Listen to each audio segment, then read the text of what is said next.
Hello students, मैं पीके पवन आपके लिए फिर से हाजिर हूँ एक नया वीडियो लेकर। और आज का वीडियो जो है ना इंग्लिश मीडियम के बच्चों के लिए। और बहुत सारे बच्चों का मैसेज आ रहा था कि सर इंग्लिश मीडियम्स में मैग्नेट टॉपिक में हम लोग को बड़ा दिक्कत हो रहा है, मैग्नेट का न्यूमेरिकल्स नहीं बन पा रहा है, ऑब्जेक्टिव नहीं बन पा रहा है। बहुत सारे बच्चों को तो क्लियर हो चुका था क्लास में, और कुछ बच्चे क्लासरूम में नहीं आ पाए थे, तो उसके लिए हम लोग मैग्नेट का कुछ वीडियो लाए हैं। और बड़ा ही इंपॉर्टेंट क्वेश्चन यहाँ पर रखा गया है और यही क्वेश्चन आपको परेशान करेगा, ठीक है। और बाबू अभी जो है ना तुम लोग को पढ़ने का टाइम है, आपको जब भी फुर्सत मिले तो आप इस वीडियो को देखिए और आपका जो कन्फ्यूजन है उसे दूर कीजिए।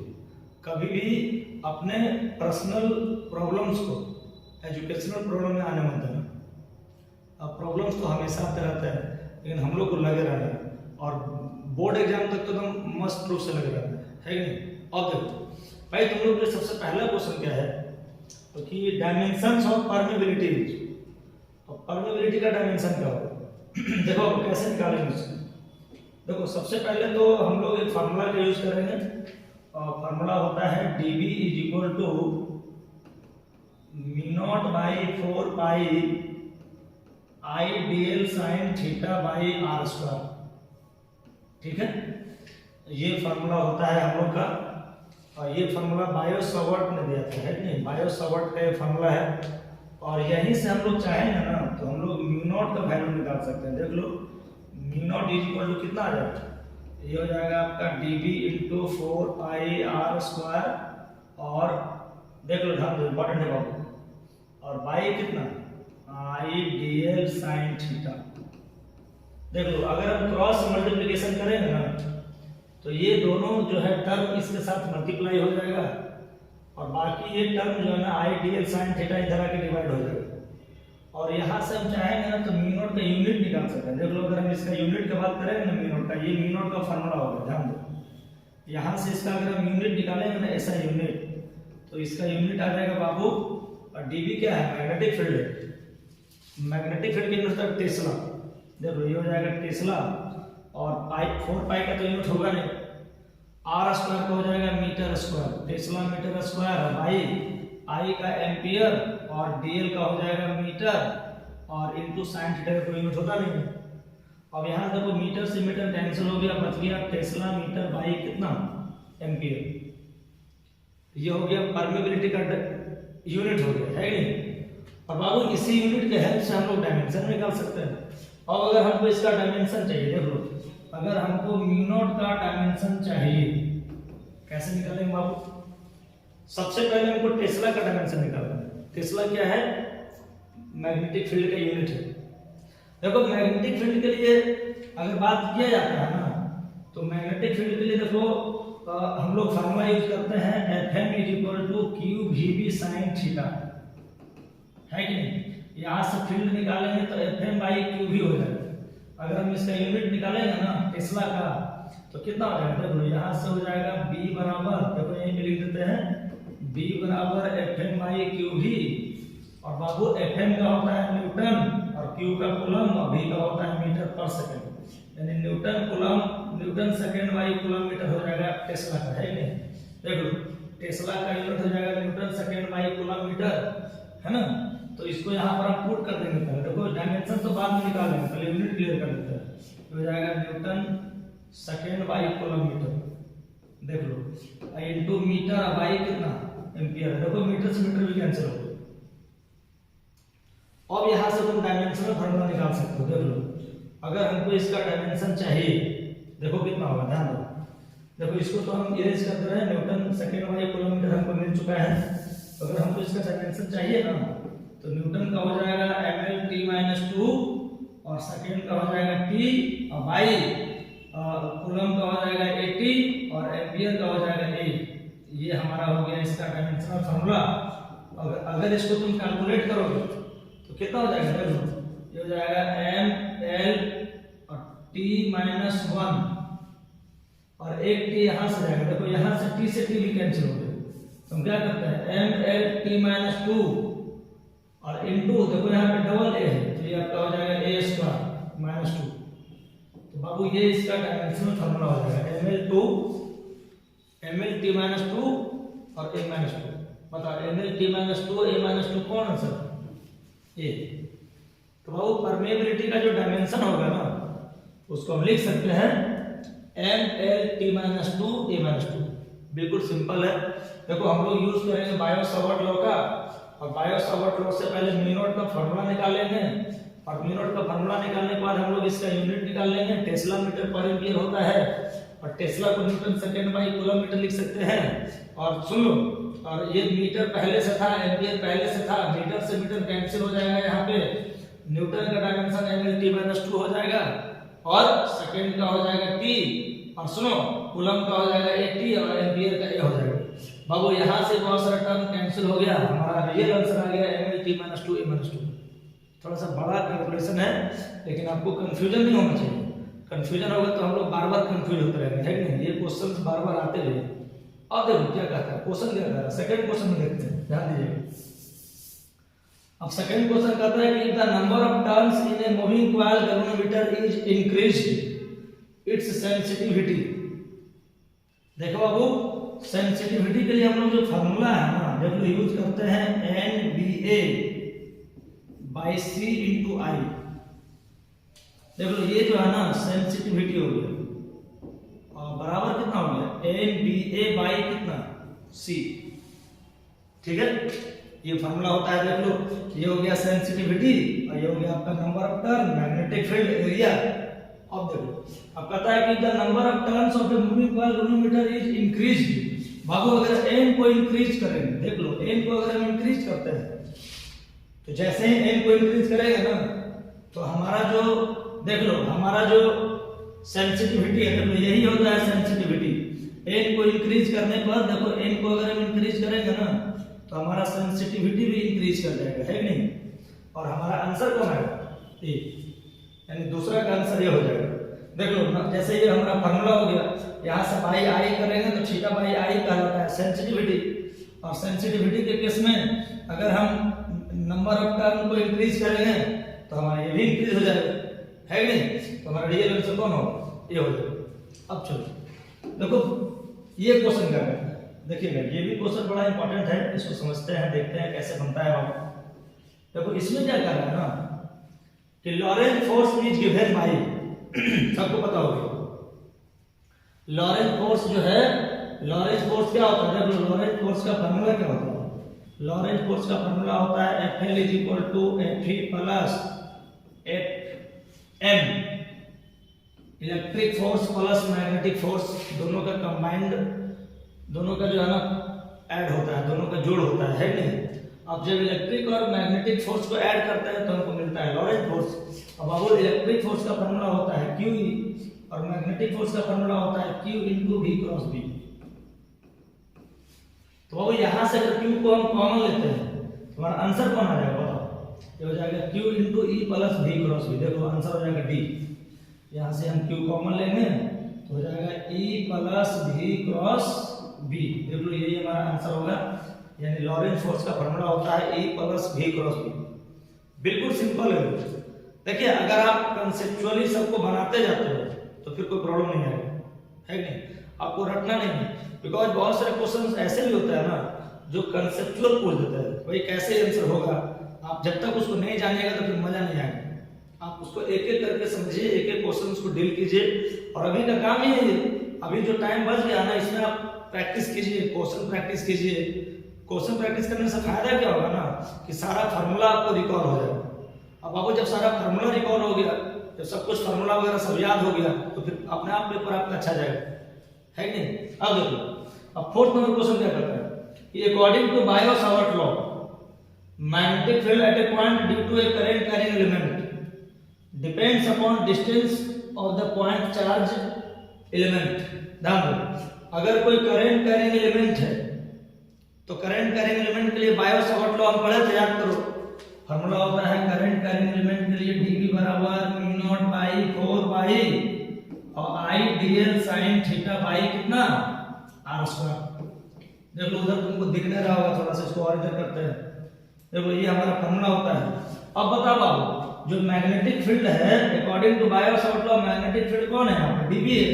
अब बताओ मैग्नेटिक फील्ड किसके प्रोपोर्शनल है? बताओ मैग्नेटिक फील्ड जो है ना, देख लो 1/r स्क्वायर के प्रोपोर्शनल। हमारा आंसर कौन आएगा? B proportional 1/r square. Simple answer है, डी आंसर होगा। अब देखिए अब क्या कहता है, ध्यान दो। अगला क्वेश्चन क्या कहता है, देखो ये क्वेश्चन ना बड़ा इजी क्वेश्चन है, सारे बच्चे इसे जानते भी होंगे, ये सबको इसे बनाया भी होगा। देखो ये क्वेश्चन क्या कहता है, ध्यान दो। अब ये क्वेश्चन कर रहा है बाबू, ये क्वेश्चन क्या कर रहा है कि ए करंट कैरिंग कंडक्टर प्रोड्यूसेस। बाबू ये क्वेश्चन हमेशा कंफ्यूज कर देता है बच्चों को। देखो जब मूविंग चार्ज रहता है ना तो इलेक्ट्रिक फील्ड के साथ साथ मैग्नेटिक फील्ड भी प्रोड्यूस करता है, लेकिन अगर करंट कैरिंग कंडक्टर रहे तो करंट कैरिंग कंडक्टर के केस में ओनली मैग्नेटिक फील्ड प्रोड्यूस होता है। और इस बात को बताया था कौन, बताओ? ऑस्टेट ने बताया था। ऑस्टेट ने बताया था कि करंट कैरिंग कंडक्टर है जो ओनली मैग्नेटिक फील्ड प्रोड्यूस करता है। यहाँ पर हमारा आंसर कौन हो जाएगा? बी हो जाएगा, है कि नहीं? अब देखिए, अब कहता है कि unit of magnetic field. Magnetic field का यूनिट क्या होता है? बाबू मैग्नेटिक फील्ड का यूनिट सबको पता है। देखो फ्लक्स के टर्म में अगर हम बात करें ना तो मैग्नेटिक फ्लक्स का फॉर्मूला होता है B.ds, है कि नहीं?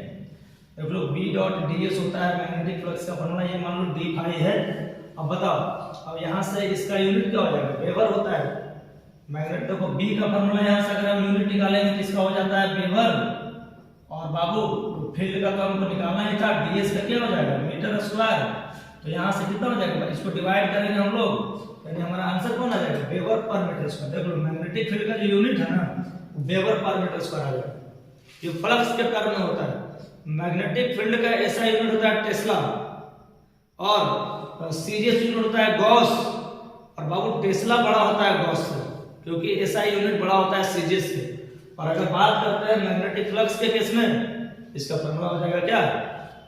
d phi m is equal to B.ds। और यहाँ से b का यूनिट निकालिएगा तो इसका हो जाएगा वेबर, और मीटर्स का डिवाइड करें। अब चलो 7 क्वेश्चन करते हैं, ध्यान दीजिए। 7 क्वेश्चन क्या करते हैं? देखो 7 क्वेश्चन भी जो है ना बड़ा इंपॉर्टेंट क्वेश्चन है, और बच्चों को ये बार-बार परेशान भी करता है। देख लो, कहता है कि an electron enters perpendicular to a uniform magnetic field. अगर ध्यान दो, इंपॉर्टेंट है, अगर कोई इलेक्ट्रॉन है और वो यूनिफॉर्म मैग्नेटिक फील्ड में परपेंडिकुलरली इंटर किया, ठीक है, the path of electron will B. देख लो, मान लो कि हमारे पास एक मैग्नेटिक फील्ड है, ये हमारे पास यूनिफॉर्म मैग्नेटिक फील्ड है, और यहाँ पर अगर कोई इलेक्ट्रॉन इंटर करता है, देख लो यहाँ से अगर कोई इलेक्ट्रॉन इंटर कर गया, कोई चार्ज पार्टिकल इंटर किया, ठीक है। अब देखो, अब जैसे ही कोई चार्ज पार्टिकल इंटर करता है ना तो देखो मैग्नेटिक फील्ड में जाने बाद ये सर्कुलर पाथ बनाता है। देख लो ये कैसा पाथ बना है? Circular path. बिकॉज देख लो, अब देखो यहाँ पे ना फोर्स लगता है। कौन फोर्स होता है भाई? तो उसका नाम है सेंट्रीपिटल फोर्स। सेंट्रीपिटल फोर्स क्या करता है ना, पार्टिकल पर लगता है और उसको जो है ना गोल गोल घुमा देता है कि नहीं? उसको कभी फील्ड से बाहर जाने नहीं देता है। तो इसका डायरेक्टली आंसर हो जाएगा कौन? सर्कुलर। अब देखो magnetic field can be produced by. Magnetic field किससे किससे प्रोड्यूस होता है? देखो इस क्वेश्चन में भी बहुत सारे बच्चे कंफ्यूजन में आ जाते हैं, है कि नहीं, कि मैग्नेटिक फील्ड प्रोड्यूस किसके द्वारा होता है?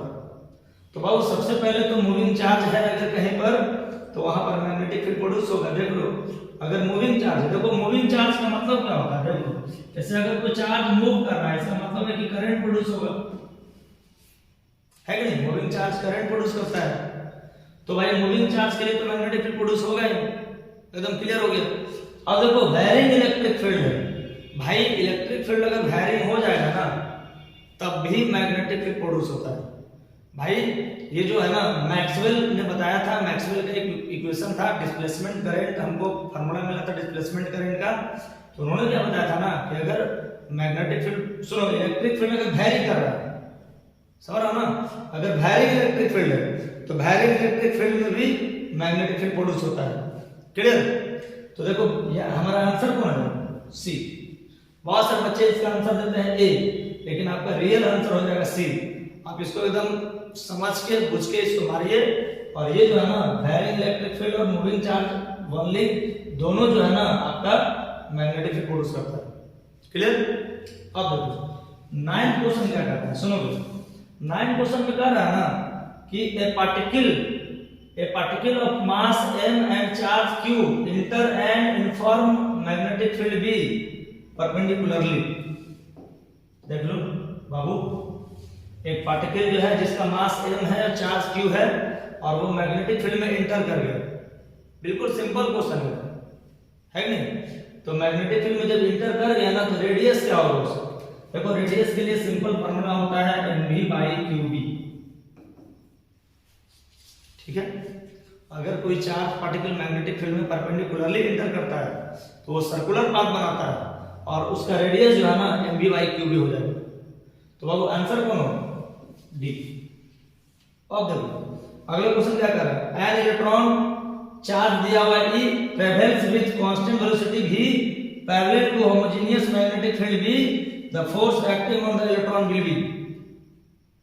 कह रहा है ना कि एक इलेक्ट्रॉन जो है ना, देखो ट्रेवल कर रहा है कांस्टेंट वेलोसिटी के साथ, समझिए। अब देखो इसको थोड़ा सा समझते हैं कैसे बनेगा। देखो सुनोगे, कहता है कि मान लो कि हमारे पास एक मैग्नेटिक फील्ड है कि नहीं, और यहां पर कोई मान लो कि चार्ज यहां पर है Q। अब देखिए समझिएगा, और ये जो है ना मैग्नेटिक फील्ड के पैरेलल मूव कर रहा है v वेलोसिटी के साथ। Q चार्ज जो है ना मैग्नेटिक फील्ड के पैरेलल चल रहा है। देख लो पैरेलल का मतलब क्या, उसके डायरेक्शन में चल रहा है। अब कहता है कि the force acting on electron. अब मान लो ये चार्ज को लेकर बात करते हैं, चार्ज का वैल्यू फिर इलेक्ट्रॉन के रूप में पुट कर देंगे, है कि नहीं? तो भाई इस कंडीशन में जो मैग्नेटिक फोर्स होता है ना, ये होता है Q into v cross b। क्या होता है बाबू? Q into v cross b। अब यहां से अगर हम बात करेंगे Fm इज इक्वल टू, अब Q के जगह E पुट कर देते हैं बिकॉज चार्ज इलेक्ट्रॉन था यहां पर। अब देखो v क्रॉस b का फार्मूला क्या होगा बताओ? ये हो जाएगा vb sin थीटा। क्या होगा? vb sin theta. अब देखो ये तो मैग्नेटिक फील्ड था और ये v था, और बताओ मैग्नेटिक फील्ड और v के बीच कितना एंगल है? क्योंकि मैग्नेटिक फील्ड के डायरेक्शन में है, तो मैग्नेटिक फील्ड के डायरेक्शन में रहने के कारण दोनों के बीच का एंगल हो जाएगा 0 डिग्री। यहाँ पे 0 डिग्री हो गया। अब देखो साइन 0 का वैल्यू कितना होता है? 0 होता है। तो भाई यहाँ पर जो हमारा फोर्स जो हो जाएगा ना 0 हो जाएगा। बिल्कुल इंपॉर्टेंट क्वेश्चन है, बहुत ज्यादा ये क्वेश्चन में कंफ्यूजन होता है। कुछ बच्चे हमको व्हाट्सएप पे भेज के पूछा भी था कि सर इसका आंसर क्या होगा। भाई देख लो इसका आंसर 0। क्लियर? अब देखो बच्चों, अब हम 11th क्वेश्चन पे आते हैं। देखो 11th क्वेश्चन क्या कहते हैं? 11th क्वेश्चन क्या रहा है ना कि देखो ये है आपका म्यू नॉट एप्सिलॉन नॉट, आपका पावर कितना है -1/2। अगर हम इसको चाहें तो इस तरह से लिख सकते हैं। देखो और ये हो जाएगा कितना, म्यू नॉट एप्सिलॉन नॉट 1/(1/2)। देख लो ये -1/2 पावर है, और अगर हम चाहें तो इसको नीचे लाके इस तरह से लिख सकते हैं। और देखो इस तरह से अब ये हो जाएगा क्या, 1/√μ0ε0। बाबू 1/√μ0ε0 जो है ना, ये बराबर होता है c का, और c क्या है? c है स्पीड ऑफ लाइट। देख लो c क्या है? Speed of light. तो भाई इसका वैल्यू कितना होता है? 3 × 10⁸ मीटर पर सेकंड, है नहीं? तो इसका आंसर कौन होगा? बी। अब देखो, अब हम लोग बात करेंगे क्वेश्चन नंबर 12 पे बात करते हैं। देखिए 12 नंबर क्या कहता है? कहता है कि the velocity of a charge particle is made twice and that of magnetic field is made half then the radius of the circular path. अभी हम बताया था कि अगर कोई चार्ज पार्टिकल किसी मैग्नेटिक फील्ड में परपेंडिकुलरली इंटर करता है तो वो सर्कुलर पाथ बनाता है। और बाबू सर्कुलर पाथ का जो रेडियस होता है ना, r बराबर होता है mv/qb। ठीक है? अब देखो अकॉर्डिंग टू क्वेश्चन क्या कर रहा है, क्वेश्चन के अकॉर्डिंग बारे में अगर बात करेंगे ना तो देख लो यहाँ पर क्या हो जाएगा, ध्यान दो। यहाँ पर अब न्यू रेडियस हमको निकालना है। और न्यू रेडियस किसके लिए निकालेंगे? अब देख लो यहाँ पे जो है ना वेलोसिटी जो है इसका कर दिया है ट्वाइस, वेलोसिटी जो है दुगना कर दिया है। And magnetic field is made half, और मैग्नेटिक फील्ड हाफ कर दिया। अब देख लो आप न्यू रेडियस की बात करेंगे ना तो ये हो जाएगा m into 2v by q into b by 2। और जब इसको हम कैलकुलेट करेंगे तो कितना हो जाएगा, देख लो m इंटू v और बाई क्यू बी, और देखो दो ऊपर में ये इधर जाके मल्टीप्लाई हो जाएगा, है ना। तो 4 से मल्टीप्लाई करेंगे तो हो जाएगा 4 into M V by Q B. देख लो कितना होगा ये 4 into M V by Q B होगा, है ना। देख लो 4 into M V by Q B. अब आप बताओ 4 into M V by Q B, M V by Q B किसका वैल्यू था, आर का था। तो 4 इंटू कितना होगा, आर हो जाएगा। यानी न्यू रेडियस जो आएगा ना, देखो ये हमारा न्यू रेडियस है, तो न्यू रेडियस जो आएगा ना वो पहले के रेडियस का 4 टाइम्स हो जाएगा। तो हमारा आंसर कौन आ गया बताओ, सी आंसर आ गया। देख लो अगर कोई चार्ज पार्टिकल किसी मैग्नेटिक फील्ड में एंटर करता है तो वो सर्कुलर पाथ बनाता है, और रेडियस का फॉर्मूला होता है M B by Q B. और बाबू क्वेश्चन में क्या कराना कि अगर उसका वेलोसिटी दुगना हो जाए, ट्वाइस हो जाए, और मैग्नेटिक फील्ड हाफ हो जाए, तो उस कंडीशन में जो हमारा नया रेडियस है ना वो पहले के 4 टाइम्स हो जाएगा। ये हमारा आंसर हो गया इसका। अब आप बात करते हैं 13th क्वेश्चन पे। देखो 13th क्वेश्चन क्या कहता है, देख लो 13th क्वेश्चन कहता है कि मूविंग चार्ज प्रोड्यूसेस। बाबू मूविंग चार्ज क्या प्रोड्यूस करता है, तो मूविंग चार्ज जो है ना बोथ इलेक्ट्रिक और मैग्नेटिक फील्ड प्रोड्यूस करता है, सबको पता है। अगर चार्ज रहता है रेस्ट में तो वो ओनली इलेक्ट्रिक फील्ड प्रोड्यूस करता है। अगर चार्ज मूविंग हो गया, मूव करने लगा, तो उस कंडीशन में वो इलेक्ट्रिक और मैग्नेटिक फील्ड दोनों प्रोड्यूस करता है कि नहीं। और अगर देखो इसके पहले एक क्वेश्चन आया था कि अगर करंट कैरिंग कंडक्टर है, करंट कैरिंग कंडक्टर, तो वो ओनली मैग्नेटिक फील्ड प्रोड्यूस करता है कि नहीं। तो ये सब क्वेश्चन को कंफ्यूज नहीं होना है नहीं, ये सब क्वेश्चन क्लियर कर लीजिए। अब देखो कहता है कि डायमेंशन ऑफ मैग्नेटिक फील्ड। देखो मैग्नेटिक फील्ड का डायमेंशन निकालने का सबसे बेस्ट तरीका क्या है, बड़ा इजी है। देखो हम फॉर्मूला पढ़े हैं Fm is equal to Q V B sine theta. बिल्कुल सिंपल फॉर्मूला था, मैग्नेटिक फोर्स का था, है कि नहीं। कि अगर कोई चार्ज पार्टिकल किसी मैग्नेटिक फील्ड में v वेलोसिटी के साथ मूव करता है तो उसके लिए हमारा ये फॉर्मूला आया था Fm बराबर Q V B sine theta. अब देखो अब यहाँ से अगर हम b निकालते हैं तो b कितना हो जाएगा, Fm by Q we sine theta, है कि नहीं।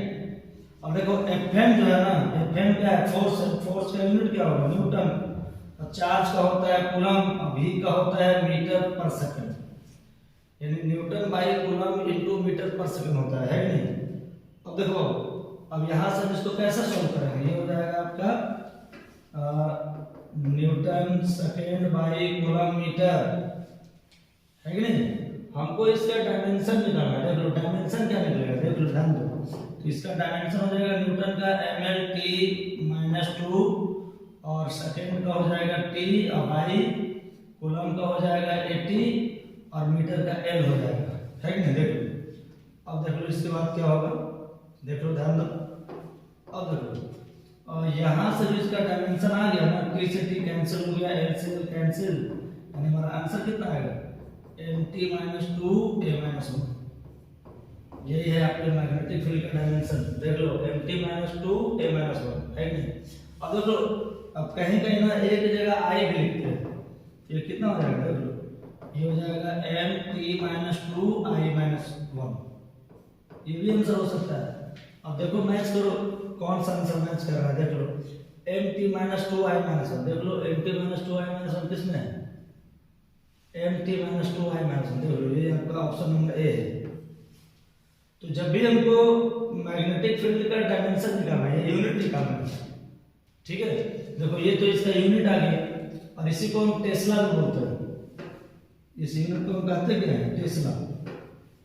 देखो ये टेस्ला है, अगर यूनिट पूछेगा तो टेस्ला हो जाएगा, ऐसा यूनिट। अगर डायमेंशन पूछेगा मैग्नेटिक फील्ड का तो हो जाएगा Nt-2I-1। क्लियर? अब देखिए अगला क्वेश्चन में आते हैं हम लोग। अगला क्वेश्चन क्या कहता है कि when an ammeter is shunted its measuring resistance. देख लो पहली बात क्या है बाबू कि हम लोग, पहली बात क्या है ना कि हम लोग जो है शंट पढ़े थे। देखो अगर किसी गैल्वेनोमीटर में उसके पैरेलल हम लोग लो रेजिस्टेंस को ऐड करते हैं, वो शंट कहलाता है। और जब भी हम लोग किसी, देख लो अब देखो कह रहा है कि when an ammeter is shunted its measuring resistance, measuring range, इसका मेजरिंग रेंज क्या होगा बाबू? इसका आंसर हो जाएगा आपका इंक्रीज। इसका मेजरिंग रेंज क्या हो जाएगा? इंक्रीज हो जाएगा, है नहीं? जब एमीटर को शंट करते हैं तो उसका मेजरिंग रेंज इंक्रीज कर जाता है, मतलब बढ़ जाता है। ठीक है? अब चलो बिल्कुल सिंपल क्वेश्चन है, इसमें हम डिस्कशन नहीं करेंगे। 16 क्वेश्चन क्या कहता है? देखो 16 क्वेश्चन क्या है, ध्यान दीजिए। कहता है कि बार मैग्नेट और मैग्नेटिक फील्ड मोमेंट कैपिटल है। बाबू एक बार मैग्नेट है और देख लो ये हमारे पास एक बार मैग्नेट, ये आपका नॉर्थ पोल का है, ये आपका साउथ पोल का है और इसका मैग्नेटिक मोमेंट दिया हुआ है। ठीक है? और कह रहा है कि कट इनटू 2 इक्वल पार्ट। देखो अभी अगर बात करेंगे ना तो देखो इस बार मैग्नेट का पोल स्ट्रेंथ मानेंगे +m, इसका मानेंगे -m। देखो नॉर्थ पोल का पोल स्ट्रेंथ क्या होता है? +m होता है और साउथ पोल का पोल स्ट्रेंथ क्या होता है? -m होता है। तो अगर यहाँ पर मैग्नेटिक मोमेंट हम निकालेंगे ना तो मैग्नेटिक मोमेंट का फॉर्मूला हो जाता है, देख लो अब बीच के डिस्टेंस को हम 2l मानते हैं, ध्यान देना इंपॉर्टेंट है। तो बाबू मैग्नेटिक मोमेंट का फॉर्मूला होता है m × 2l। ठीक है? देख लो ध्यान, या तो अगर हम इसके डिस्टेंस को l मानते हैं, अगर हम इसको l मान लेंगे, ठीक है ना, तब कितना होगा? देख लो अगर ये डिस्टेंस को l मानते हैं तो कितना हो जाएगा? m × l हो जाएगा। ठीक है? ये हो गया मैग्नेटिक मोमेंट। अब क्वेश्चन में क्या कर रहा है कि इसको दो पार्ट में हम कट कर देते हैं। देख लो अकॉर्डिंग टू क्वेश्चन इस पूरे को हम दो पार्ट में कट कर, देख लो अगर इसको हम दो पार्ट में कट करते, देखो यहाँ से अगर इसको हम कट कर रहे हैं, ध्यान दो, तो बाबू जब कट करेंगे ना तो इसका मैग्नेटिक जो पोल स्ट्रेंथ है ना, इसके पोल स्ट्रेंथ पे कोई इफेक्ट नहीं पड़ेगा, समझ लो। जो इसका पोल स्ट्रेंथ है ना वो तो m रह जाएगा, लेकिन लेंथ पे इफेक्ट पड़ जाएगा, लेंथ इसका हाफ हो जाएगा, है नहीं? किसी मैग्नेट को जैसे ही हम कट करते हैं इक्वल पार्ट में कट कर रहे हैं, तो बाबू दो इक्वल पार्ट में कट करने का मतलब कि पहले लेंथ अगर l था तो अब लेंथ कितना होगा? आधा हो जाएगा, l का हाफ हो जाएगा। तो न्यू सुनो, अब अकॉर्डिंग टू क्वेश्चन क्या कहता है ना कि अब नया जो मैग्नेटिक मोमेंट होगा तो m × l/2 हो जाएगा। देखो जब कट करते हैं इसको तो दो पार्ट में डिवाइड हो जाएगा लेंथ, मैग्नेटिक मोमेंट पर कोई इफेक्ट नहीं पड़ेगा, लेकिन लेंथ हो जाएगा हाफ। और इस कंडीशन में देख लो हमारा आंसर कितना आ जाएगा बताओ। अब देखो m × l का वैल्यू कितना होता है? m × l को हम लोग कैपिटल लिख सकते हैं और /2 लिख सकते हैं, तो m/2 आंसर होगा। देख लो यानी किसी भी मैग्नेट को अगर हम कट करते हैं हाफ मतलब इक्वल पार्ट में डिवाइड करते हैं तो उसका जो न्यू मैग्नेटिक मोमेंट होगा ना वो पहले के मैग्नेटिक मोमेंट का हाफ हो जाएगा। क्लियर? देखो 16 का आंसर कौन होगा? बी। अब देखिए अगला क्वेश्चन क्या कहता है बाबू? 17 क्वेश्चन में आता है। देखो 17 क्वेश्चन बड़ा ही आसान है, बड़ा इजी है, फार्मूला पुटिंग है। कहता है कि the torque experienced bye A current loop of magnetic moment capital M placed in magnetic field. Torque निकालना है मैग्नेटिक फील्ड में। देखो मैग्नेटिक फील्ड में टॉर्क का फार्मूला क्या होता है? देखो mb sin थीटा होता है, हमारा आंसर हो जाएगा m × b, है कि नहीं? अब देखो क्या कहता है 18th में आता है। 18 क्वेश्चन कर रहा है ना कि the magnetic dipole moment of A current carrying coil does not depends upon. Babu magnetic dipole moment जो होता है ना उसका फार्मूला देख लो क्या होता है मैग्नेटिक डायपोल मोमेंट का। कोई अगर करंट कैरिंग लूप दिया हो, देख लो ये मान लो कि कोई करंट कैरिंग लूप, इससे कितना करंट पास कर रहा है? I। तो अगर हम मैग्नेटिक डायपोल मोमेंट निकालेंगे तो फार्मूला क्या होता है इसका, I इंटू ए होता है, याद करो, करंट इंटू एरिया, और एन टर्न रहेगा तो एन से मल्टीप्लाई करते हैं। यानी किसी भी, सुन लो, अगर कोई करंट कैरिंग कॉइल है या लूप है, जब भी लूप के फॉर्म में रहेगा ना, तो लूप के फॉर्म में मैग्नेटिक डाइपोल मोमेंट का यही फॉर्मूला होगा, अगर करंट कैरिंग लूप है तब। ठीक है, करंट कैरिंग लूप के लिए फॉर्मूला होता है I into A, N turn रहेगा तो एन से मल्टीप्लाई करेंगे। अब देखो मैग्नेटिक मोमेंट कितना चीज पे डिपेंड किया, सबसे पहले तो डिपेंड किया नंबर ऑफ टर्न पे, है कि नहीं, फिर डिपेंड किया करंट पे, फिर डिपेंड किया एरिया पे। अब देख लो कह रहा है किस पे डिपेंड नहीं करता है, डज नॉट डिपेंड्स अपॉन। अब देख लो नंबर ऑफ टर्न पे तो डिपेंड करता ही है, क्रॉस सेक्शन एरिया पर भी करता है, देख लो एरिया पर भी डिपेंड कर रहा है, फार्मूला से पता चलता है कौन किस पे डिपेंड कर रहा है, कौन किस पे नहीं डिपेंड कर रहा है ना, ये हम लोग उसके फार्मूला से ज्ञात कर सकते हैं, है कि नहीं। अब देख लो current flowing in the coil, देखो ये तीनों चीज पे डिपेंड कर रहा है, नंबर ऑफ टर्न पे भी कर रहा है, करंट पे भी कर रहा है, और एरिया पे भी कर रहा है कि नहीं। तो आंसर कौन होगा, material of the turns of the coil, मतलब कॉइल के मटेरियल, सुनो, material of the turns of the coil इस पे डिपेंड नहीं करेगा। देख लो ये तीनों पे तो डिपेंड कर ही रहा है कि नहीं। तो देखो कह रहा है किस पे डिपेंड नहीं करेगा, डज नॉट डिपेंड्स अपॉन। भाई ये भी आंसर नहीं होगा, ये भी नहीं होगा, ये भी नहीं होगा, ये सब तो डिपेंड करता है, आंसर कौन हो जाएगा, material of the turns of the coil. अब देखो हम लोग आते हैं नेक्स्ट क्वेश्चन में। नेक्स्ट क्वेश्चन क्या कहता है बाबू, कि निकेल क्या है, निकेल कैसा सब्सटेंस है। देखो हम बताए थे डाईमैग्नेटिक, पैरामैग्नेटिक और फेरोमैग्नेटिक के बारे में। डाईमैग्नेटिक जो है ना, तो मैग्नेट के द्वारा फीबली रिपेल्ड होता है, फीबली रिपेल्ड होता है कि नहीं। और पैरामैग्नेटिक जो है ना, मैग्नेट जो है ना उसको फीबली अट्रैक्ट करता है, ये सब हमने क्लास में डिस्कशन भी किया था। और फेरोमैग्नेटिक जो है ना उसको मैग्नेट स्ट्रांगली अट्रैक्ट करता है। ये तीन तरह के मटेरियल होते हैं बाबू। और देखो बात अगर हम किए थे पैरामैग्नेटिक और फेरोमैग्नेटिक और डाईमैग्नेटिक का, ये आपके 2 मार्क्स वाले क्वेश्चन में भी आता है, तो आपको इसका प्रॉपर्टी भी याद कर लेना है। और बात अगर निकेल का होता है, तो निकेल जो है ना फेरोमैग्नेटिक मटेरियल है। देखो निकेल, कोबाल्ट और आयरन, ये तीनों फेरोमैग्नेटिक मटेरियल, इसमें कोई तरह का कंफ्यूजन आपको नहीं होना चाहिए, है कि नहीं। अब देखो कहता है कि the permeability of ferromagnetic substance. Babu ferromagnetic substance का परमेबिलिटी क्या होता है, तो फेरोमैग्नेटिक सब्सटेंस का जो परमेबिलिटी होता है ना, वेरी वेरी ग्रेटर देन 1 होता है, mu very very greater than क्या 1। अगर बात फेरोमैग्नेटिक सब्सटेंस का होगा तो उसका परमेबिलिटी जो है बड़ा होगा, किससे, 1 से बहुत बहुत बड़ा हो जाएगा। अब देख लीजिए अगर बात करेंगे हम लोग यूनिट, पोल स्ट्रेंथ का यूनिट क्या होगा, देख लो बाबू, पोल स्ट्रेंथ का जो यूनिट है ना, इसके यूनिट को हम कहते हैं एम्पियर मीटर, एम्पियर मीटर बोलते हैं, क्या बोलते हैं, एम्पियर मीटर। पोल स्ट्रेंथ का यूनिट क्या होगा, एम्पियर मीटर हो जाएगा। अब देखो अगला क्वेश्चन क्या कहता है कि the magnetic field at the centre of the current carrying loop is B and it's area is A, magnetic moment of the loop will be. देखो इस क्वेश्चन से ना बच्चे बार-बार फंसते हैं, उसको समझ नहीं आता है कि हमारा आंसर क्या होगा, आंसर क्या नहीं होगा, और अगर वो आंसर लाते भी हैं तो उसको रट जाते हैं, है कि नहीं। तो हमको जो है ना इसका सॉल्यूशंस करना है और देखते हैं कि कैसे कैसे आंसर आता है। एक बार क्वेश्चन को फिर से पढ़ लो, तुम क्या कहता है क्वेश्चन, देख लो। क्वेश्चन में कह रहा है ना वो कि the magnetic field at the centre of A current carrying loop is B। देख लो, अब मान लो कि कोई करंट कैरिंग लूप है, देखो यहाँ पर हमने करंट कैरिंग लूप ले ली, ठीक है। अब करंट कैरिंग लूप है, अब बताओ इसके सेंटर पे जो मैग्नेटिक फील्ड है ना उसको B मान लिया। अब बता B का फार्मूला क्या होगा, बताओ सेंटर पर मैग्नेटिक फील्ड का फार्मूला क्या होता है, म्यू नॉट I बाई कितना 2R होता है, समझिए।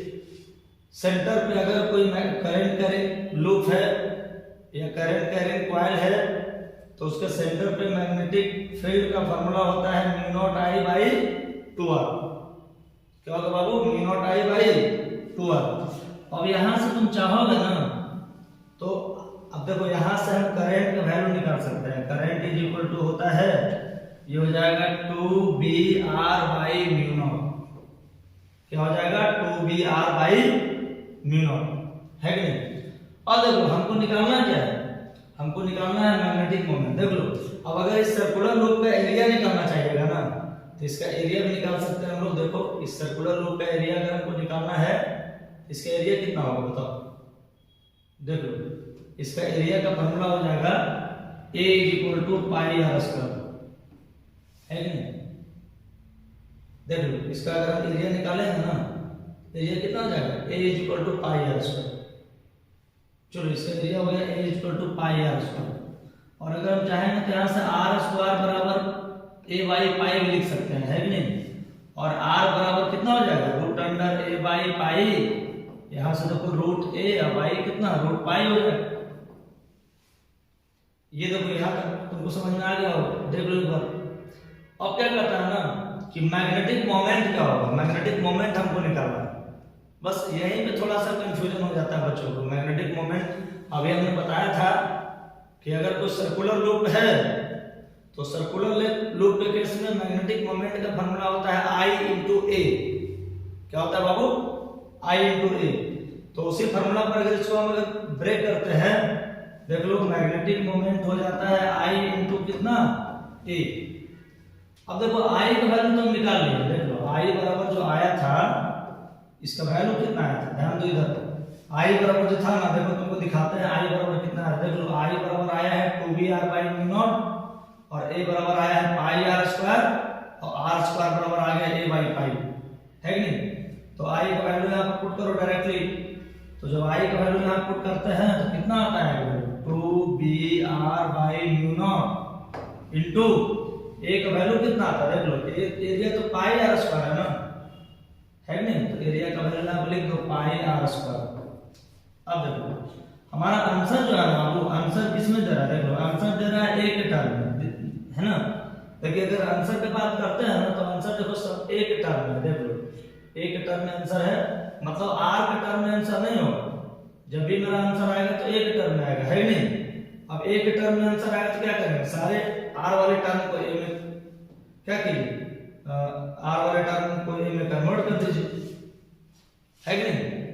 अब बताओ R देखो ये हो जाएगा आपका कितना 2b/μ0 इंटू R का वैल्यू क्या बताओ। R का वैल्यू हो जाएगा √A by √pi into R square का वैल्यू क्या है A बाई पाई, है कि नहीं। इसको कैलकुलेट कीजिएगा तो कितना आएगा बाबू, देख लो एक बार। जब इसको कैलकुलेट करोगे ना तो हमारा आंसर आ जाएगा। देख लो जब इसको कैलकुलेट करते हैं तो हो जाएगा कितना 2 × b इंटू, देखो यहाँ पावर 1 है, यहाँ पावर 1/2 है, तो इसको लिख सकते हैं A का पावर 3/2। देख लो यहाँ पर √A का मतलब हो जाएगा A का पावर 1/2 और A का पावर 1। तो बाबू 1/2 में अगर 1 को तुम ऐड करते हो, अब चूंकि आप मल्टीप्लाई दोनों में मल्टीप्लाई, आपको पता है कि मल्टीप्लाई में पावर ऐड हो जाता है। ये तो 3/2 हो गया। अब बाई देख लो, अब देख लो ध्यान दो,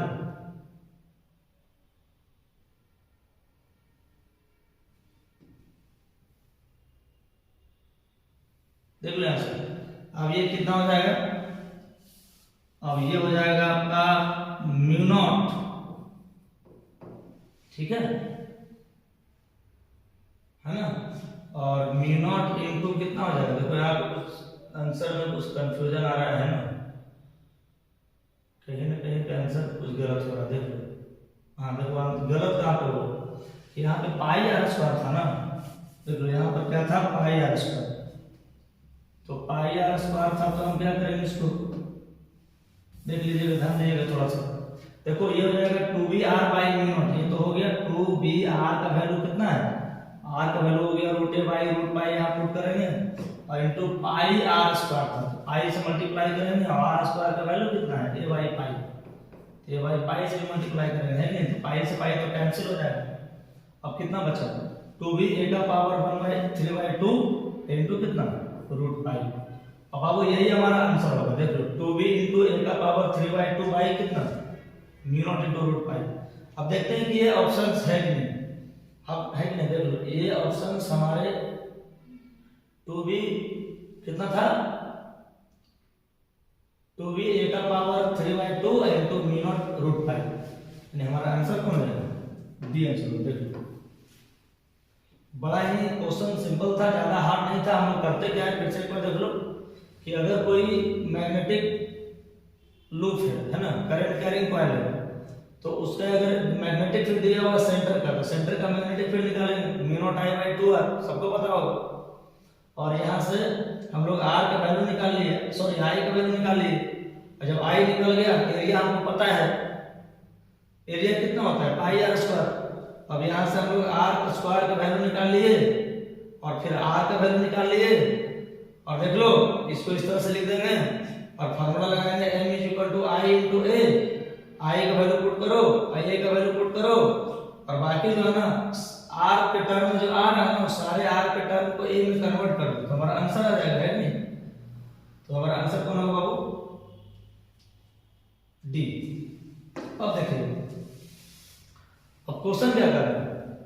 At any place on the earth, vertical component of earth magnetic field is √3 times of the horizontal component। कह रहा है कि अर्थ का जो वर्टिकल कंपोनेंट है ना, हॉरिजॉन्टल कंपोनेंट का √3 टाइम्स है। देख लो, यानी BV जो है ना √3 × BH है कि नहीं? अब BV का फॉर्मूला क्या होता है बताओ? BV बराबर होता है B sin थीटा, और BH का क्या होता है? B cos थीटा, है कि नहीं? हमेशा एक्स एक्सिस का कंपोनेंट कॉस में ब्रेक करता है, y का कंपोनेंट हम लोग साइन में करते हैं। अब देखो, दोनों से B से B क्या हो गया? कैंसिल हो गया, है कि नहीं? B से B हो गया, यहाँ पर क्या कैंसिल। अब देखिए, तो यहाँ कितना बच गया? Sine theta by cos theta is equal to कितना आ गया? 1 आ गया। यानी यहाँ पे tan थीटा का वैल्यू हो जाएगा 1, और बराबर कितना हो जाएगा? tan 45 डिग्री, है कि नहीं? अब बताओ, कह रहा था कि angle of deep at this place will be, इसलिए थीटा कितना आ गया? 45 आ गया। यही तो एंगल ऑफ डीप है, तो हमारा आंसर कौन आ गया? बी। अब देखो अगला क्वेश्चन क्या कहता है कि magnetic moment of a circular current carrying coil loop is m if the radius of loop is made half, then magnetic moment will be। बिल्कुल सिंपल है, देख लो। और देखो, मैग्नेटिक मोमेंट का फॉर्मूला भी हम पढ़े हुए थे। मैग्नेटिक मोमेंट का फॉर्मूला क्या कहता है? और कहता है कि magnetic moment of a circular current carrying loop is m। अब देखो, यानी m का जो फॉर्मूला हो जाएगा I × a हो जाएगा, है कि नहीं? और इसका फॉर्मूला होता है कितना? I × πr²। मान लेते हैं कि रेडियस कितना है? r है। अब क्वेश्चन क्या कहता है? कहता है कि the radius of the loop is made half according to question. अब क्वेश्चन कह रहा है ना कि रेडियस अगर इसका हाफ करेंगे, मतलब r जो है ना, r' बराबर कर देंगे r/2, तो m' अगर हमको निकालना रहेगा तो कितना हो जाएगा? I × π r/2 का होल स्क्वायर। कितना है? I × π r² कितना? 4। यानी जो सुनो, I × π r² 4 होने का मतलब क्या है? देखो, ये तो पहले का मैग्नेटिक मोमेंट का फॉर्मूला है, I × π r²। तो पहले का मैग्नेटिक फील्ड, ये जो पूरा है ना मैग्नेटिक मोमेंट पहले का है, y कितना हो गया? 4 हो गया। हमारा आंसर कौन हो गया? सी। बिल्कुल। देखो, सारे क्वेश्चन जो है ना प्रैक्टिस वाले क्वेश्चन है, मतलब इस क्वेश्चन को आप प्रैक्टिस कीजिए, है कि नहीं? देखो, हम लोग जो है ना लाइट का, मैग्नेट का और इलेक्ट्रोस्टैटिक्स का, ये जितने भी टॉपिक्स हैं सबको बारी बारी से हम लोग प्रैक्टिस करवा देंगे। और अब जब भी आप इसको प्रैक्टिस कीजिएगा तो जो अच्छे अच्छे क्वेश्चन है ना, सारे क्वेश्चन इसमें इंक्लूड है। तो बाबू एक बार लास्ट एफर्ट लगा दो, लास्ट जो तुम्हारा टाइम है अभी प्रैक्टिस करो। जितना ज्यादा प्रैक्टिस करोगे उतना ही ज्यादा क्वेश्चन तुमसे बनेंगे, है कि नहीं? देखो, थ्योरी तो तुम याद करते रहते हो, थ्योरी तो याद ही हो जाता है, लेकिन हम लोग फंसते कहाँ पे? जो प्रैक्टिस वाले क्वेश्चन होते हैं, जिसको हम लोग प्रैक्टिस नहीं कर पाते हैं। अभी आप सारा जानते हो, टोटल जानते हो, हमको पता है, लेकिन फिर भी एक बार सबको देख लेना। जब आप एक बार देख लोगे ना तो आपका कंसेप्ट क्लियर हो जाएगा, और फिर यही सब क्वेश्चन जब एग्जाम में आएगा ना तो उसको आप आसानी से बना सकते हो, है कि नहीं? मेरा मोटो यही है ना कि आपसे एक भी क्वेश्चन छूटे नहीं। जो हम लोग का 35 का टारगेट है ना, वो हमसे पूरा होगा, है कि नहीं? और ये 30 तारीख के अंदर तक जितने भी इंपॉर्टेंट टॉपिक्स हैं सबका एक्सप्लेनेशन हम कर देंगे, ठीक है? अब देखिए, अब क्वेश्चन क्या कहता है? देखो, कहता है कि the magnetic moment of A steel road is length L is m, ठीक है? तो एक स्टील रोड है,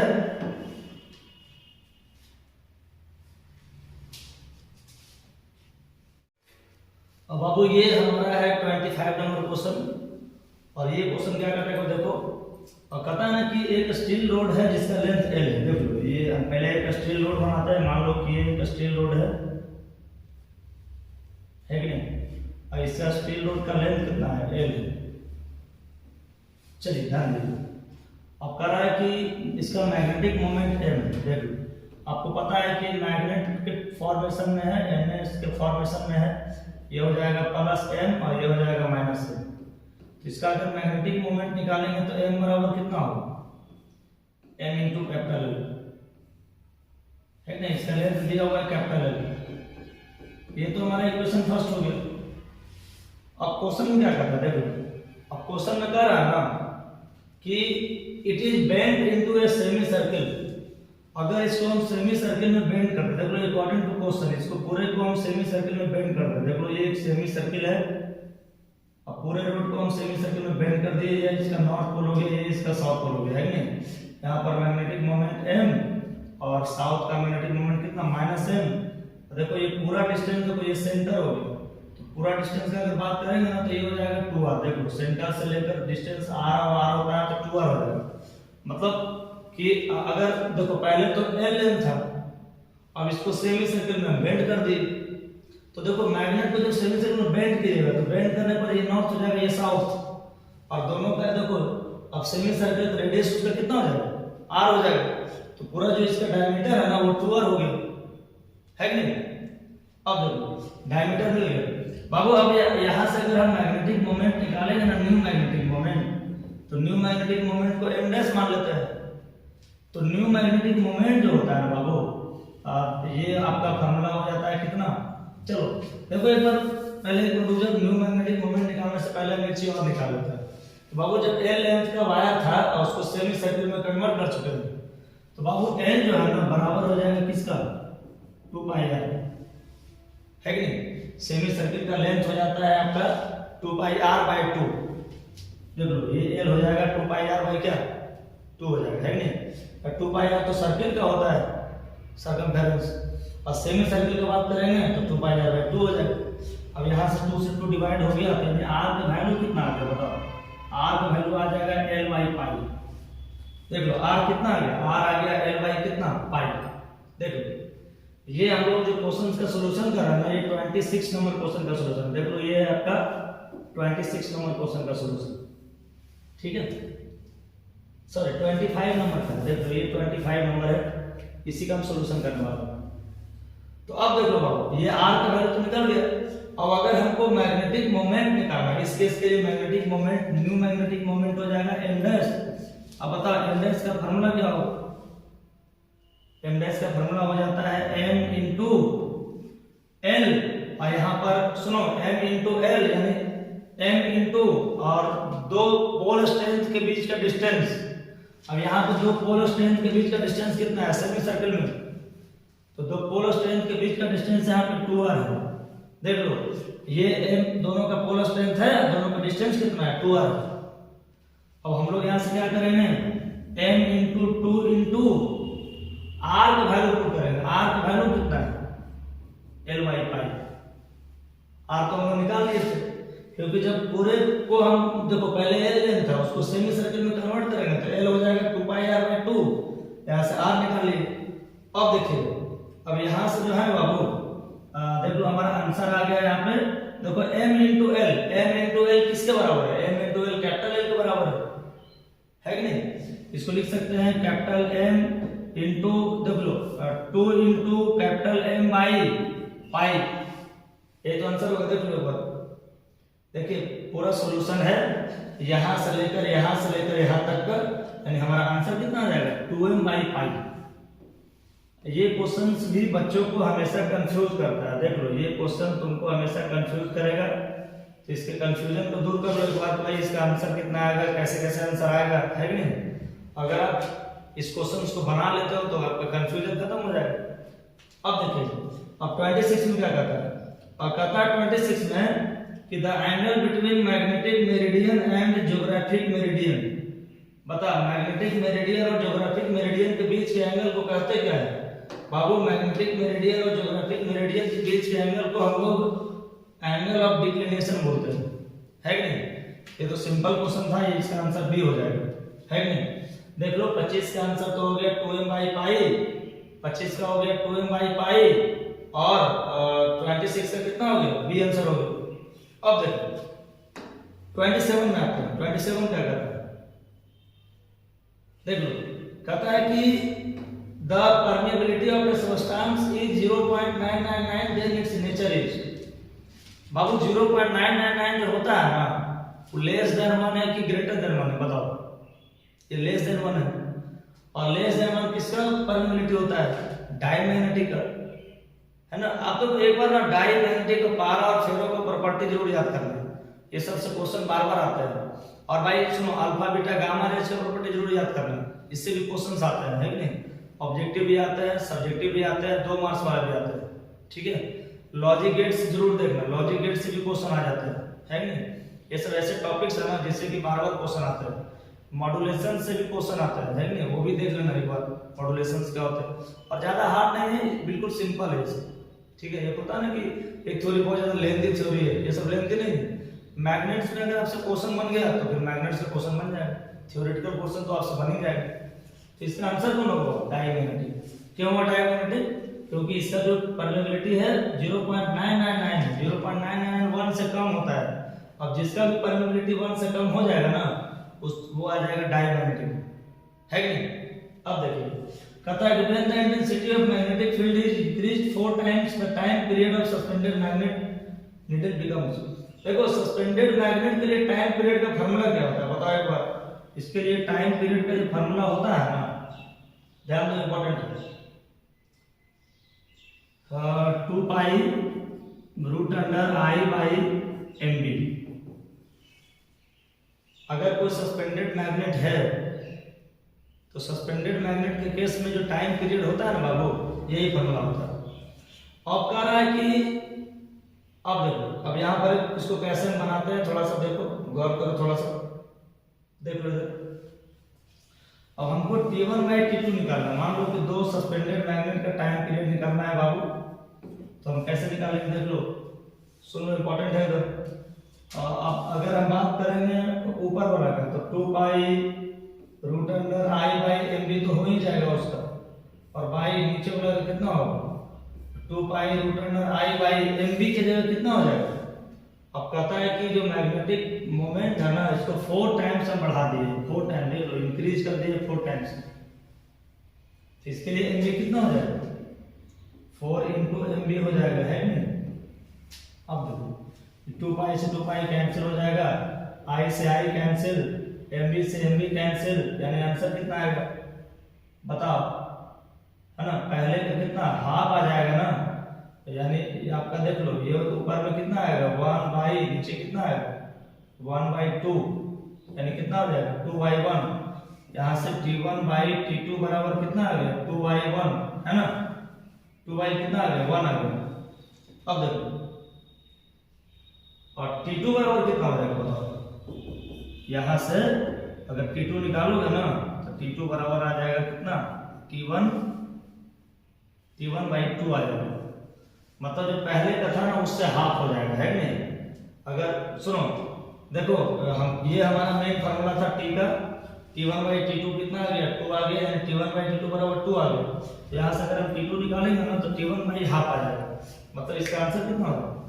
हाफ, ठीक है? तो टाइम पीरियड है ना, वो हाफ हो जाएगा, है नहीं? अब देखिए अगला क्वेश्चन क्या कर रहा है कि the unit of magnetic moment is. Magnetic moment का यूनिट क्या होता है? मैग्नेटिक मोमेंट का यूनिट पूछ रहा है बाबू। अब बताइए, मैग्नेटिक मोमेंट के लिए फॉर्मूला पढ़े थे m = I × A, तो एम्पियर मीटर स्क्वायर हो जाएगा, ये तो एरिया न है। अब देखो, the dimensional formula 1/2 epsilon not A square, 1/2 epsilon not A square का डायमेंशनल फॉर्मूला किसके बराबर होता है? कोई इसके बराबर होता है, b² /2 μ0 इक्वल हो जाता है। ये हो गया इलेक्ट्रिक फील्ड। सुनो, ये जो है ना, इलेक्ट्रिक फील्ड में आपका क्या है बताओ? इलेक्ट्रिक फील्ड के लिए अगर फार्मूला का अप्लाई करते हैं ना, देख लो, और ये मैग्नेटिक फील्ड के लिए है नहीं, तो ये इलेक्ट्रिक फील्ड में फार्मूला होता है। देखो, जो इलेक्ट्रिक फील्ड में ये होता है, ये मैग्नेटिक फील्ड में होता है, तो दोनों इक्वल हो जाता है, दोनों का डायमेंशन क्या हो जाएगा? सेम हो जाएगा। अब देखिए, अब क्या करता है, ध्यान दें, अब कहता है 31 क्वेश्चन क्या कहता है, ये क्वेश्चन थोड़ा सा लॉन्ग क्वेश्चन है, बड़ा क्वेश्चन है, ठीक है, इसको थोड़ा समझिएगा। 31 क्वेश्चन के लिए हमको थोड़ा सा समझना है। देख लो बाबू, 31 के पहले हम लोग 32 बना लेते हैं। Magnetic dipole moment is a vector quantity directed from, देखो साउथ से नॉर्थ हो जाएगा। 32 का आंसर कौन होगा, साउथ से नॉर्थ है नहीं। 32 तो बिल्कुल सिंपल था कि जो मैग्नेटिक डायपोल मोमेंट वेक्टर का जो डायरेक्शन होता है ना, वो साउथ से नॉर्थ हो जाता है नहीं। अब देखिएगा, अब हम बात करेंगे 31। 31 क्या करता है, देखो 31 क्वेश्चन ना थोड़ा सा क्रिटिकल क्वेश्चन है, थोड़ा सा बड़ा क्वेश्चन है, और हम लोग इसे बनाए भी थे पहले। देखो इसको फिर से हम ट्राई करते हैं, बनता है नहीं, देखो ध्यान दो, इंपॉर्टेंट है। देखो बाबू, अब क्वेश्चन क्या करेंगे 31 में कि circular coil of radius capital R carrying a current I, magnetic field at the centre is, देख लो हमारे पास एक सर्कुलर कॉइल है, मान लेते हैं कि हमारे पास एक सर्कुलर कॉइल है, ठीक है, सर्कुलर कॉइल है ना, और यहां से करंट फ्लो कर रहा है आई, इसका रेडियस आर दिया हुआ, देख लो इसका रेडियस कितना है आर, और देख लो ये इसका एक्सिस है, देखिए ये इसका एक्सिस हो गया, एक्सिस मान लेते हैं कि यहाँ पर कोई पॉइंट P है, और देख लो जो एक्सिस का डिस्टेंस है ना सेंटर से, उसको x मानते हैं। सेंटर पे मैग्नेटिक फील्ड जो है ना B है, सेंटर पे मैग्नेटिक फील्ड का फार्मूला होता है म्यू नॉट I बाई कितना 2r, ठीक है बाबू। और अकॉर्डिंग टू क्वेश्चन में कह रहा है ना कि कितना डिस्टेंस पर, सुनो एट व्हाट डिस्टेंस, देख लो क्वेश्चन एक बार पढ़ो फिर से। करंट क्वेश्चन में at what distance from the centre on the axis of the coil the magnetic field will be v by h। अब क्वेश्चन कर रहा है कि जो एक्सिस का मैग्नेटिक फील्ड है ना, देखो ये हो गया एक्सिस का मैग्नेटिक फील्ड, और कितना डिस्टेंस पर सेंटर का 1/8 हो जाएगा, देख लो सेंटर का v by h हो जाएगा। तो देख लो अब मान लेते हैं कि x डिस्टेंस पर सेंटर का v by h हो गया, वो डिस्टेंस कितना मान लिया, x मान लिया है कि नहीं। हमको ना इसी को निकालना है, देखो हमको x का वैल्यू निकालना है बाबू, x का वैल्यू कितना है, देखो x बराबर यहाँ से क्या आ जाएगा वाट। अब कैसे निकालेंगे, देखो फार्मूला अप्लाई करेंगे, सबको पता है फार्मूला, बताओ एक्सिस के लिए फार्मूला क्या होता है। एक्सिस के लिए फार्मूला होता है mu not I R square by 2 into r square plus x square का पावर 3/2, और यहाँ से हो जाएगा म्यू नॉट आई बाई कितना 2r, है कि नहीं, और इनटू क्या होगा, इनटू हो जाएगा यहाँ पे 1/8। अब चूंकि 1/8 से मल्टीप्लाई है यहाँ पे ना, तो इनटू यहाँ पर हम क्या करेंगे 1/8 से मल्टीप्लाई कर देंगे। बहुत सारा टर्म देखो कैंसिल हो गया, म्यू नॉट से म्यू नॉट कैंसिल, आई से आई कैंसिल, है कि नहीं, और देखो 2 से 2 भी कैंसिल हो गया यहाँ पे। अब कितना बच गया बाबू, अब मल्टीप्लाई कीजिए, ये हो जाएगा आपका 8r³, देख लो क्रॉस मल्टीप्लिकेशन करो, और इनटू कितना हो जाएगा R square plus X square का पावर कितना 3/2। अब इस पूरे कैलकुलेशंस को सॉल्व कीजिए और x का वैल्यू निकाल लीजिए। कैसे निकालते हैं x का वैल्यू, देखो अब यहाँ पर हम क्या करते हैं ना, देखो एक एक चीज को समझते जाना है, ठीक है ना, कहीं से कोई कंफ्यूजन नहीं होना चाहिए। अगर अभी भी कंफ्यूजन है तो बताओ कंफ्यूजन दूर कब करोगे। वैसे ये सारे क्वेश्चंस को मैंने क्लास में बताया भी था, जो बच्चे को समझ में नहीं आया, जो बच्चे को कुछ कंफ्यूजन रह गया, तो वो बच्चे फिर से इसको डिस्कस कर लेंगे, फिर से अपना कंफ्यूजन को दूर कर लेंगे, है कि नहीं। अब देखो अब इसको हम लिख सकते हैं 2r का होल क्यूब और इनटू इज इक्वल टू हो जाएगा root under r square plus x square का होल क्यूब। देख लो 1/2 पावर है, 1/2 को हम रूट लिख सकते हैं, है नहीं, ये जो 1/2 पावर है ना यहाँ पे, इसको क्या लिख सकते हैं, रूट लिख सकते हैं, और होल क्यूब हो जाएगा। अब भाई अगर दोनों तरफ हम क्यूब रूट लेते हैं, taking cube root both sides, जब दोनों तरफ क्यूब रूट हम लेंगे ना तब कितना आएगा, देख लो जब बाबू दोनों तरफ हम क्यूब रूट लेते हैं तो ये हो जाएगा कितना 2r इज इक्वल टू कितना r square plus x square का रूट हो जाएगा। देख लो r square plus x square का क्या रूट हो गया। अब यहाँ पर दोनों तरफ स्क्वायर करते हैं, स्क्वायर इन बोथ साइड्स। अब जैसे स्क्वायर करेंगे तो ये हो जाएगा कितना 4r square is equal to r square plus x square, और यहाँ से देख लो अगर हमको x स्क्वायर निकालना है तो 4r स्क्वायर में से r स्क्वायर माइनस हो जाएगा 3r स्क्वायर, इसलिए x बराबर यहाँ से हो जाएगा रूट अंडर 3r स्क्वायर, यानी कितना हो जाएगा रूट 3 इंटू r। ये तो हमारा x का वैल्यू होना चाहिए। अब हम देखते हैं कि हमारा आंसर मैच कर रहा है क्या। x का जो वैल्यू है जो हमारा क्वेश्चन कर रहा था ना उसके अकॉर्डिंग x का वैल्यू कितना आना चाहिए, रूट 3 इंटू r आना चाहिए, है कि नहीं। अब देख लो रूट 3 इंटू r कैसे कैसे आता है, देखो ऑप्शन में रूट 3 इंटू r है कि नहीं, देखो बिल्कुल यही हमारा क्वेश्चन था 31 है ना। 31 का आंसर देख लो आ जाएगा सी, रूट 3 इंटू कितना r। बिल्कुल सिंपल क्वेश्चन है, मतलब थोड़ा सा अपना एफर्ट लगाना है। 5-6 दिन ही काफी होता है बाबू, 7 दिन कम नहीं है। 7 दिन 8 दिन एग्जाम सुने अगर बाकी है ना तो भाई बहुत ज्यादा 7 दिन 8 दिन होता है। अगर आप रात दिन करके पढ़ते हो, 10 घंटा पढ़ते हो, 12 घंटा पढ़ते हो, तो 7 दिन में बहुत कुछ कर सकते हैं। देखो 7 दिन और महीना दिन उसके लिए नहीं होता है जो लड़के पढ़ते नहीं, जो लड़के मेहनत नहीं किया अभी तक, जो लड़का अभी तक पढ़ा हुआ है बस उसको थोड़ा सा कंफ्यूजन दूर करना है, तो उसके लिए 7 दिन बहुत ज्यादा टाइम लगेगा। 7 दिन को कम नहीं समझना है। एग्जाम का एक दिन में भी तैयारी हो सकता है, बस आपका खाली पूरा पेपर स्ट्रांग होना चाहिए, पूरा पेपर पढ़ा होना चाहिए। देखो जो इंपॉर्टेंट टॉपिक्स है ना उसी को बार बार हमको रिवीजन करना है कि नहीं। कुछ जैसे मान लो मैग्नेट है, बाबू मैग्नेट का न्यूमेरिकल्स हार्ड होता है, इसका ऑब्जेक्टिव्स हार्ड होते हैं, तो बाबू मैग्नेट पे ज्यादा फोकस करना है कि ऑब्जेक्टिव हमसे नहीं बनेगा। अगला सेशन जो होगा हम लोग का लाइट का हो जाएगा, तो वहां से बन सकता है आपसे। अब देखो हम लोग क्वेश्चन है ना, अब बात कर रहे हैं क्वेश्चन का, तो कह रहा है क्वेश्चन में कितना ससेप्टिबिलिटी ऑफ पैरामैग्नेटिक सब्सटेंस है ना। उसके पहले क्वेश्चन देखो क्या कर रहा है, उसके पहले क्वेश्चन कह रहा है ना when an ammeter is shunted its measuring range. अब बाबू ऐसा क्वेश्चन तो हम बताएंगे कि इसका मेजरिंग रेंज इंक्रीज करता है कि नहीं। अब देखिए अब क्या कहता है, अब कहता है कि the earth magnetic field is BH।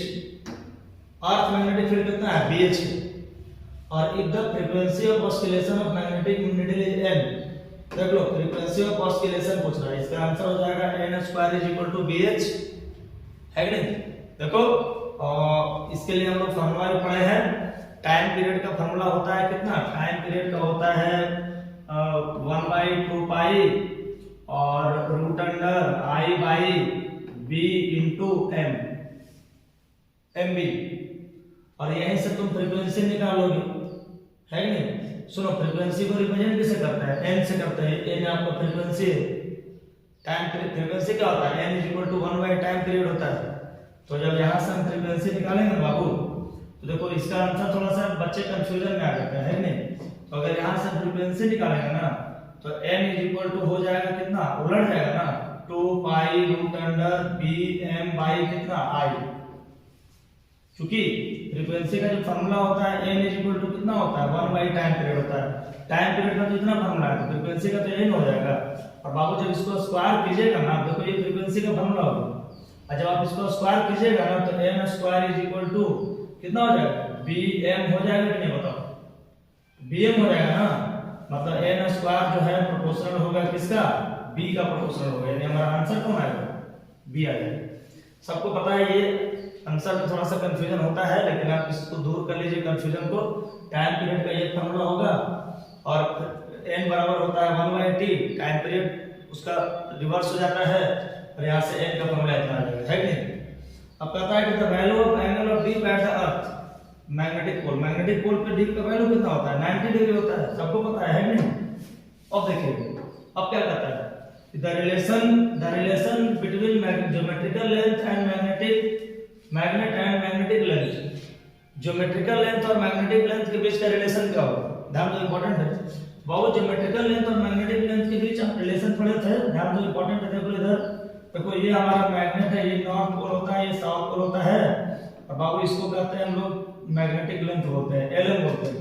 ये पूरा का पूरा लेंथ को कहते हैं ज्योग्राफिक लेंथ, LG बोलते हैं, है कि नहीं। आपको पता है कि LG LM और LG का जो रेशियो होता है ना 5/6 होता है, ठीक है। मतलब LM होता है छोटा है LG से, LG होता है टोटल लेंथ होता है कि नहीं। और LM जो है ना नॉर्थ और साउथ पोल का लेंथ होता है, इसको कहते हैं मैग्नेटिक लेंथ, इसको बोलते हैं क्या है ज्योमेट्रिकल लेंथ, है कि नहीं। और बाबू ज्योमेट्रिकल लेंथ और मैग्नेटिक लेंथ का ये होता है रेशियो। अब हमको लाना क्या है, LM का वैल्यू लाना है, तो LM बराबर क्या हो जाएगा बताओ, LM बराबर हो जाएगा 5/6 इंटू कितना LG। बिल्कुल सिंपल था, ये भी आसान था। अब कह रहा है ऑन गोइंग फ्रॉम नॉर्थ, सुनो pole to equator the value of angle of D. अगर हम पोल से इक्वेटर की तरफ जाते हैं तो वैल्यू क्या होगा? ये भी क्वेश्चन सिंपल है, देखो इसको बनाते हैं। देख लो बाबू, अगर पोल से इक्वेटर की तरफ जाएंगे ना तब कितना वैल्यू होगा? देख लो ये हमारे, ये देखो हमारा अर्थ का डायग्राम है, ये देखो हमारा अर्थ का फिगर है, ठीक है। इसको हम बोलते हैं पोल। तो बाबू देखो ये कहलाता है आपका क्या, एन पोल कहलाता है। सुन लो, ये क्या कहलाता है? एन पोल कहलाता है। इसको क्या बोलते हैं? एस पोल बोलते हैं। आपको पता है कि सुनो, सॉरी देखो उल्टा हम बता रहे हैं, ठीक है, थोड़ा सा कंफ्यूजन हो गया था। इसको बोलते हैं पोल, इसको बोलते हैं इक्वेटर, है नहीं? अब पोल पे वैल्यू होता है 90 डिग्री और यहाँ पर कितना होता है? 0 डिग्री। थीटा का वैल्यू इतना ही होता है नहीं? अब कह रहा है जब पोल से, नॉर्थ पोल से है ना, ये आपका नॉर्थ पोल है, ठीक है। अब भाई जब पोल से हम लोग इक्वेटर की तरफ आते हैं ना, तो वैल्यू जो एंगल ऑफ डी है ना, देखो यहाँ पे 90 है, यहाँ पे 0 है। भाई नीचे जब आ रहे हैं हम लोग, देखो यही इक्वेटर का पार्ट होता है नहीं? तो भाई जब नीचे आते हैं, पोल से इक्वेटर टुवर्ड्स आते हैं, तो बाबू हमारा आंसर क्या होगा बताओ? 90 से 0 हो रहा है, इसका मतलब घट रहा है ना, डिक्रीज हो रहा है कि इंक्रीज हो रहा है? तो बाबू जब भी हम पोल से इक्वेटर की तरफ आते हैं तो हमारा वैल्यू क्या होता है? डिक्रीज होता है। देखो इस पोल पे हो जाता है 90 और जैसे जैसे इक्वेटर के टुवर्ड्स आता है तो कितना हो जाता है? 0 हो जाता है। तो वैल्यू क्या हो रहा है? डिक्रीज कर रहा है। अब देखिए, अब पता है कि देख लो इसका आंसर क्या होगा? बिल्कुल इसको हम लोग आंसर देंगे क्या? BB/BH सबको पता होगा। आयरन क्या है? फेरोमैग्नेटिक सबको पता होगा, है नहीं? तो यही तक बाबू हमारा क्वेश्चन था, ठीक है। देखिए तुमको एक बात हम बोलना चाहेंगे लास्ट में कि बाबू ये जितने भी क्वेश्चंस है ना, सारे क्वेश्चंस को एक बार प्रैक्टिस कर लो और कल का जो क्वेश्चन होगा ना तुम लोग का, कल का क्वेश्चन लाइट का क्वेश्चन करेंगे। मैग्नेट इंपॉर्टेंट टॉपिक था इसलिए मैं इसको पहले कर दिया, है नहीं? मैग्नेट, लाइट और इलेक्ट्रोस्टैटिक्स, तीन चीज को अगर आप कवर कर लेते हो तो ऑब्जेक्टिव से तुमसे क्वेश्चन नहीं छूटेगा। और यही टाइम है, 4-5 दिन के अंदर सब कुछ तुमको कर लेना है। एक बार थ्योरी तो आप याद करते रहिए, थ्योरी तो आपको याद ही हो गया होगा। न्यूमेरिकल्स का फिर से एक बार प्रैक्टिस कर लो। लास्ट टाइम में रिवीजन जो है ना, यही काम आता है एग्जाम में, है कि नहीं? और मैग्नेट से बहुत ज्यादा क्वेश्चन आते हैं, तो मैग्नेट्स बड़ा इंपॉर्टेंट टॉपिक है। चलिए ठीक है, थैंक्स।